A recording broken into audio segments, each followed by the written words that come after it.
Fala galera, tudo bom com vocês? Sejam bem-vindos ao Cena Pós-Créditos, eu sou o João e hoje nós vamos falar de um filme de ação genuinamente brasileiro, Carcereiros, o filme. Porque não pode ser só Carcereiros, tem que ter o filme, que é no Brasil.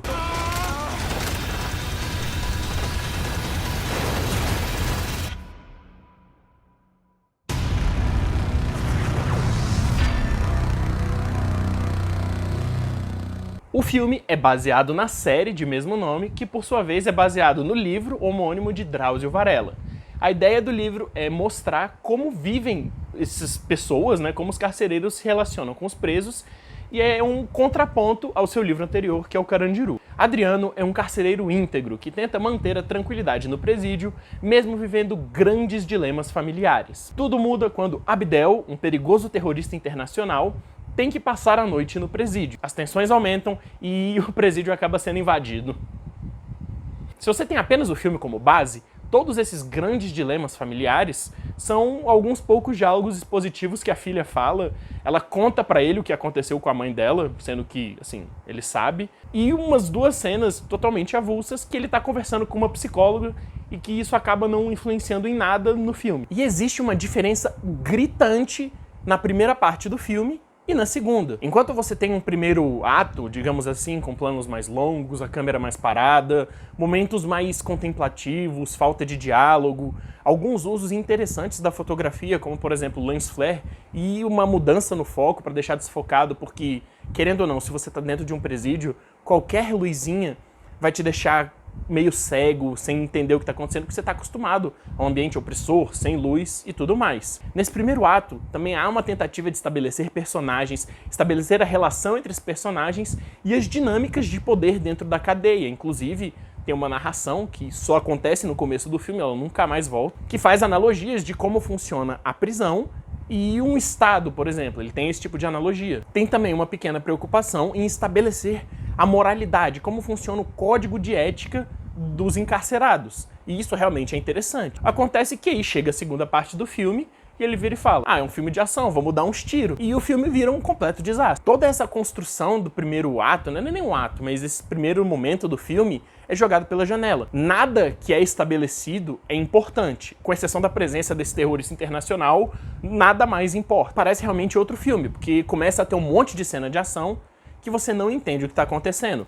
Seja pelo monte de corte rápido, seja pela câmera tremida em closes, primeiros planos, que é absurdo isso, porque você não consegue nem entender o que está acontecendo quando o plano é mais aberto, quem dirá num close. Tem um monte de grito também, dos caras atirando, eles começam a gritar e aí a música começa a explodir. Então, tirando o som das armas, que esse sim é sensacional, o som também é uma bagunça, não é só a fotografia. E qual é o problema?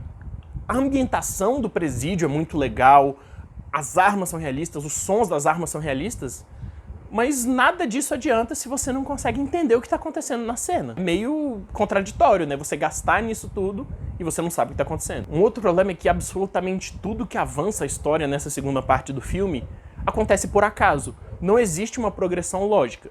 Se um personagem precisa sair de um ponto A do presídio, que faz sentido ele estar lá, chegar num ponto B para realizar uma determinada ação, isso vai acontecer simplesmente porque o roteiro não encontra nenhum tipo de solução para que isso aconteça. Eles só inventam um personagem aleatório que aparece lá e faz isso. E isso é muito perceptível em dois personagens específicos: o pastor enfermeiro e o doido. Sim, o doido, porque a definição do personagem é o doido. Todo mundo fala que ele é doido. E esse mau uso de personagens também é visível no vilão.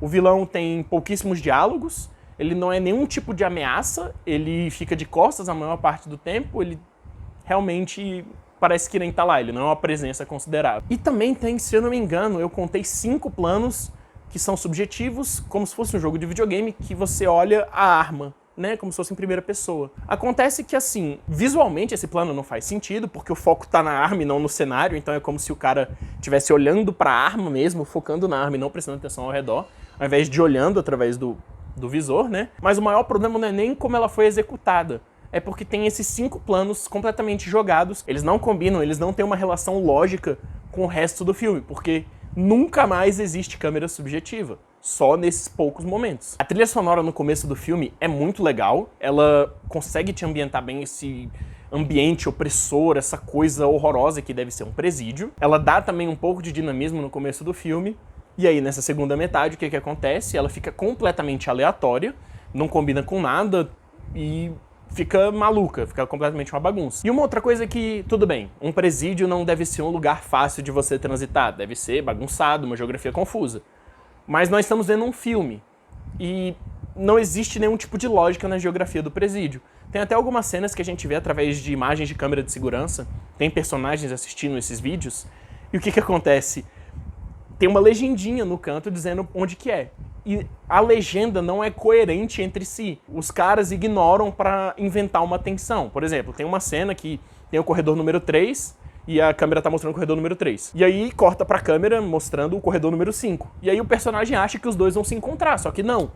Não tem nexo. É só pra fingir que existe uma tensão naquele momento, só que você sabe que não. E qual é o problema disso tudo? Que o elenco também acaba sendo mal aproveitado. O Rodrigo Lombardi é o Adriano, ele tá reprisando o papel da série, e apesar dele mostrar em alguns momentos que ele tenta trazer um peso emocional pro personagem, o filme não mostra isso, então é irrelevante.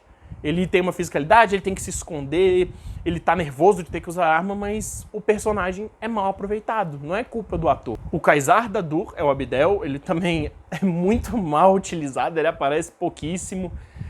Assim, ele tá no pôster, mas ele é quase irrelevante pra tudo. Então Carcereiros não aproveita seu elenco. Se diz um filme de ação que tem cenas de ação incompreensíveis, a narrativa não tem uma progressão lógica e ele parece ser 2 filmes em um. E se no final das contas você depende da série pra ter alguma ligação emocional aos personagens, o filme fracassou, porque ele tem que funcionar como filme. E se tentou mostrar o lado dos carcereiros, como eles lidam com a vida como livro, também foi um fracasso total, porque em momento algum eu pensei nisso. Então, tendo que dar uma nota, eu vou dar para Carcereiros, o filme, uma nota 3, porque o começo do filme consegue te puxar, ele é bem construído e ele parece que vai levar para um lado mais dramático, que tem algum tipo de peso, e não só tiro que você não compreende nada. Então é isso, você viu a série, leu o livro, discorda de alguma coisa que eu falei, concorda, gostou do vídeo? Deixe sua opinião aí nos comentários, se inscreva no canal, dê uma olhada nos nossos outros vídeos, siga a gente lá nas nossas redes sociais.